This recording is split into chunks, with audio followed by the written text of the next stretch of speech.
આણંદથી મહત્વના સમાચાર સામે આવી રહ્યા છે। આણંદના પેટલાદમાં ઝાડ કાપવા બાબતે થયેલી માથાકૂટમાં એક વ્યક્તિનું મોત થયું છે।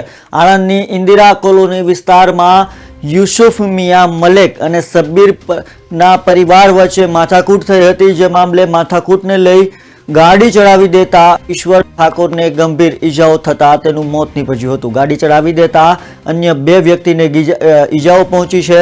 ઈજાગ્રસ્તોને સિવિલ હોસ્પિટલમાં સારવાર અર્થે ખસેડવામાં આવ્યા છે। તો આ ઘટનાને લઈ ચુસ્ત પોલીસ બંદોબસ્ત પણ ખડકી દેવામાં આવ્યો છે।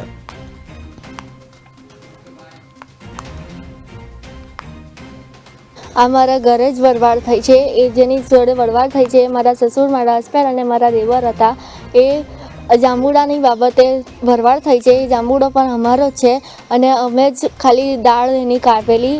અમારે વાંદરાની પ્રોબ્લેમ હતી એટલા માટે અમે દાળ એની કાપેલી બસ। અને અમારા પડોશીએ હથિયાર લઈને એમના ઉપર હુમલો કરીને અમારા મોટા ભાઈ ગામમાં ગયા હતા કેવાયસી કરવા માટે। પછી આવતા ઝઘડો ચાલુ હતો તો ત્યાં આગળ પૂછવા ગયા કે ભાઈ શાનો ઝઘડો છે, તો એ લોકોએ અંદર ઝઘડતા હતા કે ઝઘડશો નહીં એમ કરીને ખાટલામાં બેઠા હતા। અને પછી બીજે પાછળથી બીજી ગાડીવાળો પેલો ભાઈ આવ્યો ઇમરાનભાઈ, અને એણે સીધી ગાડી એમની ઉપર ચડાવી દીધી। શું કહેશો?